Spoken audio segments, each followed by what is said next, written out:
ಇವತ್ತು ನಮ್ಮ ದೊಡ್ಡಬಳ್ಳಾಪುರ ತಾಲೂಕಿನ ರಾಜಘಟ್ಟ ಗ್ರಾಮದ ಬಗ್ಗೆ. ರಾಜಘಟ್ಟದ ಕಣಕಣದಲ್ಲೂ ಹಿಸ್ಟ್ರಿನ ಹೊಂದಿದೆ. ರಾಜಘಟ್ಟದಲ್ಲಿ ಸುಮಾರು 2700 ವರ್ಷಗಳ ಹಿಸ್ಟ್ರಿ ಇರೋ ಒಂದು ಬೌದ್ಧ ದೇವಸ್ಥಾನ ಇದೆ. ಮೆಗಾಲಿಥಿಕ್ ಬರೇಲ್ಸ್ ನ ಹೊಂದಿದೆ. ನಮ್ಮ ಭಾರತದಲ್ಲಿ ಅತ್ಯಂತ ಕುಂಭ ಸಮಾಧಿಗಳು ಹೊಂದಿರೋ ಊರು ನಮ್ಮ ರಾಜಘಟ್ಟ. ರಾಜಘಟ್ಟಕ್ಕೆ ರಾಜಘಟ್ಟ ಅಂತ ಯಾಕೆ ಕರೆದ್ರು, ಹೆಂಗ್ ಹೆಸರು ಬಂತು ಅಂತ ಅಂದ್ರೆ, ಹಿಸ್ಟರಿ ಪ್ರಕಾರ ವಾರಣಾಸಿಯಲ್ಲಿರೋ ರಾಜಘಟ್ನ ಒಂದಷ್ಟು ಬೌದ್ಧಗಳು ಅಂದ್ರೆ ಬೌದ್ಧ ಟೀಮ್ ಇರುತ್ತಲ್ಲ, ಆ ಬೌದ್ಧ ಟೀಮ್ ಗಳೆಲ್ಲ ರಾಜಘಟ್ಟಕ್ಕೆ ಬಂದು ಅವ್ರು ಅದನ್ನ ರಾಜಘಾಟ್ ಅಂತ ಕರೀತಾ ಇದ್ರು.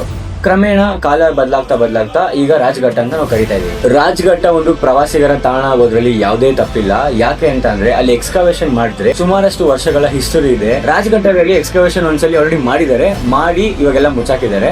ಸೊ ಇನ್ನೊಂದ್ಸಲಿ ಎಕ್ಸ್ಕವೇಷನ್ ಮಾಡಿದ್ರೆ ವರ್ಲ್ಡ್ಸ್ ಬೆಸ್ಟ್ ಆರ್ಕಿಯಾಲಜಿಕಲ್ ಸೈಟ್ ಆಗೋದ್ರಲ್ಲಿ ಯಾವುದೇ ಡೌಟ್ ಇಲ್ಲ. ನಮ್ಮ ಇಡೀ ಸೌತ್ ಇಂಡಿಯಾದಲ್ಲೇ ಮೊಟ್ಟ ಮೊದಲ ಬೌದ್ಧ ಕೇಂದ್ರ ಎಲ್ಲಿದೆಯಪ್ಪ ಅಂತಂದ್ರೆ ನಮ್ಮ ದೊಡ್ಡಬಳ್ಳಾಪುರ ತಾಲೂಕಿನ ರಾಜಘಟ್ಟದಲ್ಲಿದೆ. ರಾಜಘಟ್ಟನ ಬೂದಿಗುಂಡಿ ಅಂತ ಕೂಡ ಕರೀತಾರೆ. ಈ ಪಿಕ್ಚರ್ ಅಲ್ಲಿ ನೀವು ನೋಡ್ತಿರೋದು ಮೆಗಾಲಿಥಿಕ್ ಬರೇಲ್ಸ್. ಇದನ್ನ ಎಕ್ಸ್ಕವೇಷನ್ ಮಾಡಿ ಆಲ್ರೆಡಿ ಒಂದ್ಸಲ ಎಕ್ಸ್ಕವೇಷನ್ ಮಾಡಿ ಮುಚ್ಚಾಕಿದ್ದಾರೆ.